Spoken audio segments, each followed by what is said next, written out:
Welcome boys and girls, Costine here with a discussion about Grand Cathay in Total War Warhammer 3 Immortal Empires. Out of the races of the game, this is one of the core races, one of the launch races. And it is also one that Creative Assembly and Games Workshop paid a lot of attention to. A lot of effort, time, and energy was spent into designing Grand Cathay properly and in an interesting way. So, Legendary Lords, regular lords, heroes, units, and so on and so forth. But the problem is Grand Cathay doesn't handle very well within the context of a Warhammer 3 campaign. And it's really down to how Grand Cathay was designed. Like every other race that was made for the launch of Warhammer 3, they were designed around this idea of limitations. Very few resources, slow build up, and then also give, of course, AI a lot of resources. I really feel like Creative Assembly has this notion in their heads about the kind of pace people should play their campaigns. And here's the thing, that doesn't work out the way CA thinks it does. For instance, I'll just give you an idea. I have a Realms of Chaos campaign here. I've literally been doing as little as possible in this Cathay campaign. It takes you at least 130 turns, at minimum, to win this campaign, regardless of how well or poorly you play. It can take you longer, but you can't do it faster. That's the kind of design intent CA has. And suffice to say, it wasn't well thought out. One of the things we've learned, year after year, Total War game after Total War game, is we cannot play these campaigns at the pace they want us to, or they clearly design many systems around.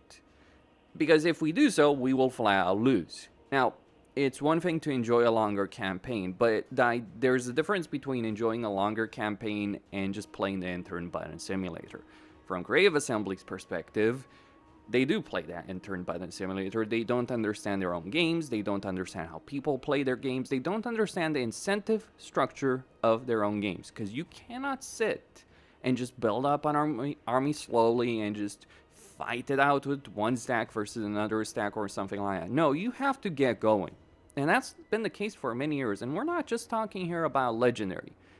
But it's clearly something the developers don't understand. Because I see it in video after video after video. Every time a developer from CA or a community manager or any single person talks about the game, shows them playing the game, you see that significant lack of understanding about pacing, difficulty curve, incentive structure. It's like, oh, we're building cool stuff. Okay, am I going to use that cool stuff in a campaign? Am I going to have to make interesting choices? Another thing to point out is the lack of a proper endgame, which has been an issue since as long as Total War has existed. Because you do have the problem of an endgame that's never worked. It didn't work in older Total War games. It certainly didn't work with Realm Divide. It didn't work with Attila. It didn't work with the Vortex campaign. And it certainly doesn't work in Realms of Chaos or Immortal Empires with the endgame crises, or Be'lakor in ROC. But another problem here is that the geniuses in CA that designed Realms of Chaos, what they ended up doing is like they made the game, then there was a massive backlash, and then they just moved on. They get rewarded. They move on to other projects, a smaller team of developers, under-resourced, understaffed. They get to do Immortal Empires. They get to do the DLC. They get to do patches. And that is in itself not a great situation, but it did work to a degree. There were genuine improvements implemented in Immortal Empires until Forge of the Chaos Dwarfs came out with the full release of Immortal Empires from beta to full game. But of course, by rushing Immortal Empires and by having fewer resources, there ended up being longer problems. Issue was, after Forge of the Chaos Dwarfs and the full release of Immortal Empires, Creative Assembly just kind of moved their resources even further away from Warhammer 3 to things like hyenas. And we ended up getting Shadows of Change as a result of that. Essentially, that was Shadows of Change. It's one thing for Forge of the Chaos Dwarfs to be released for $25. It is another thing for Shadows of Change to become the standard of DLC pricing-wise, and to not just have less content, but also just do very, very little with the campaign. Forge of Chaos Wars was great not just because of the race pack, it's because of what it did. It redefined the Darklands, it affected many campaigns, through terrain changes, it really created a very nice situation on the campaign level. That is not something Shadows of Change did. That's not something Omens of Destruction did. That's kind of something that Thrones of Decay did, especially with Malachi, but even then, still problems. Basically, we're still paying the price of the geniuses who handled Realms of Chaos, and the geniuses who also handled Shadows of Change and various decisions that were made by CA in 2023.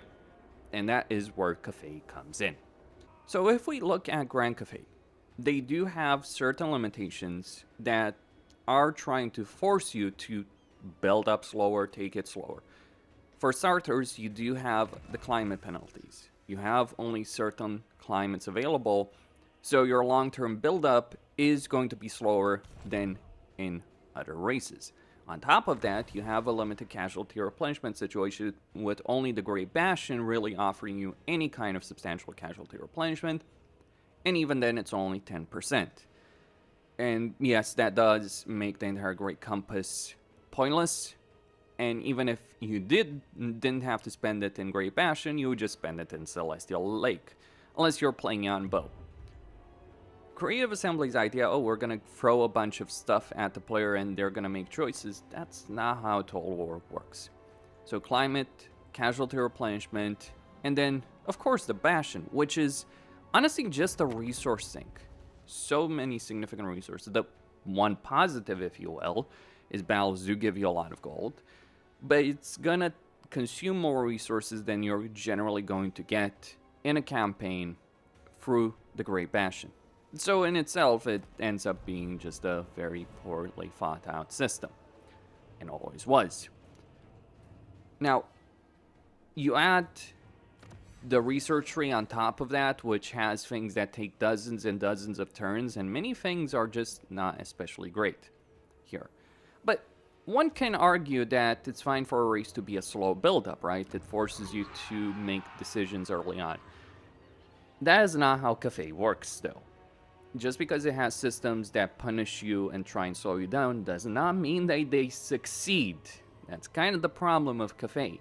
They have all these things, climate, Great Bastion, casualty replenishment, harmony, that are trying to clip your wings and limit your potential. And then you realize they fail, every single one of them. The reason they fail is Cathay has a really powerful situation in their campaign. One, they can get extremely low upkeep units. Their economy might not be the best in the world, but you kind of realize you don't really care about the economy because your Jade Warriors are some of the best early game units in the entire game, and Jade Warrior Crossbowmen as well. But they also have the problems. Like anything good that comes from Cathay is balanced by something bad. See, you have a really good early game army, one of the best in fact of the game, because Jade Warriors, Jade Warrior Crossbowmen are just astoundingly good units in both battle and in auto-resolve. But then, of course, you have that casualty replenishment situation, and with Jade Warriors in melee, you have this formation attack. Which, bluntly, formation attack has never worked. They've tried to make it work, they've tried implementing various options. I understand the idea, it's like supposed to be this formation that gives you a defensive benefit. Let me explain something about this. It actually makes your units worse in combat because it means they're going to be less effective in melee, so they're going to do less damage. You might argue it increases their durability, but they're durable units. So increasing the durability of a very high armor, high leadership unit is pretty meaningless in itself. What you actually need them to do is do damage. So improving their melee defense a bit in a fight, while also undermining their capabilities and animations, doesn't work.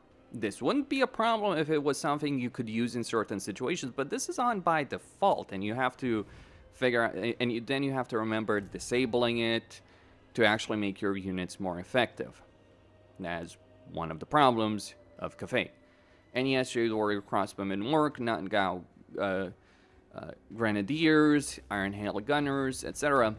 But then you end up in the following situation. You can completely steamroll any single faction that you might have to deal with in any of the Cathayan campaigns with just Jade Warriors and Peasant Archers.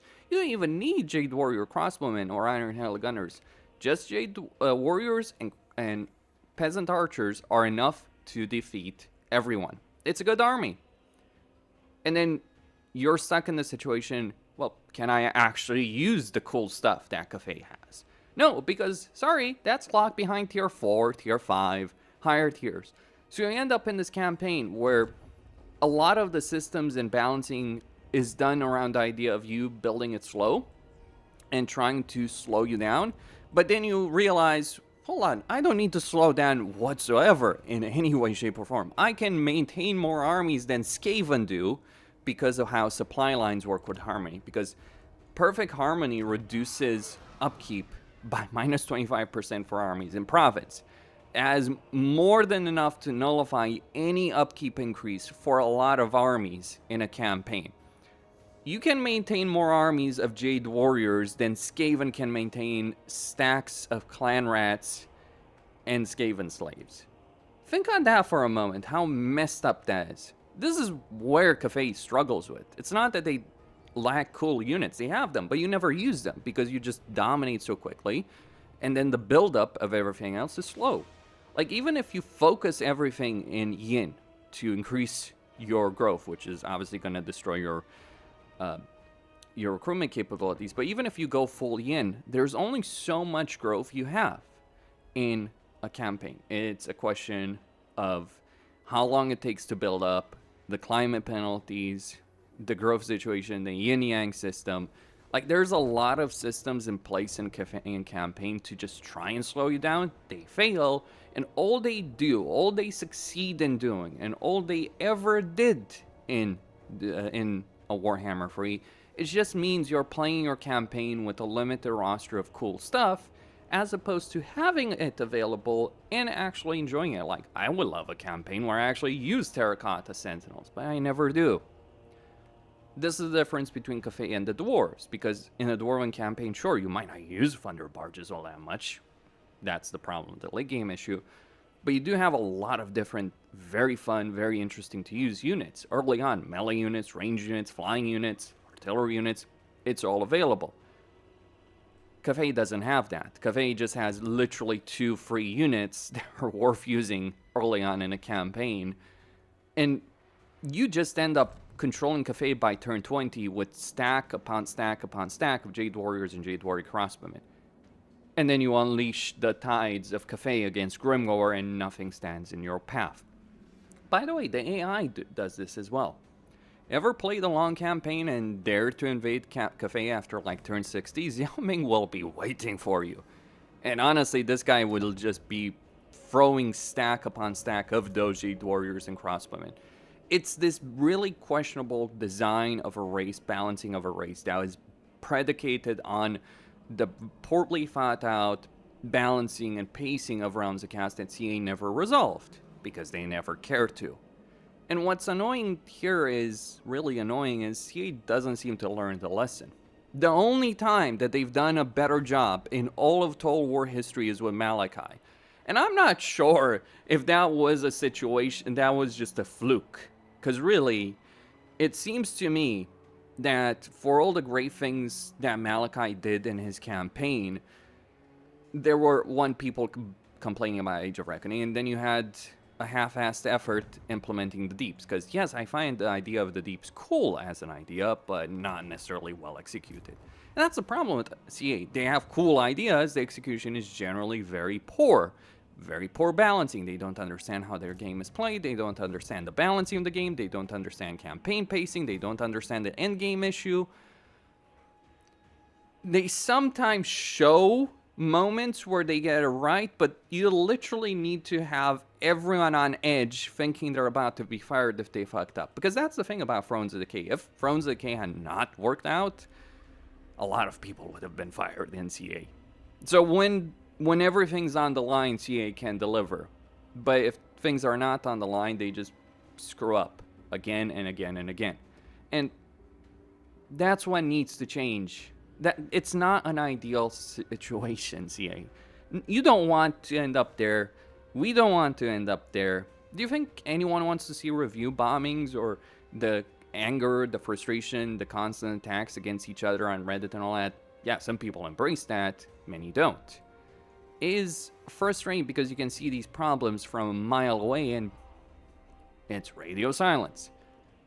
Anyway, that's all I had to say. Christine signing out.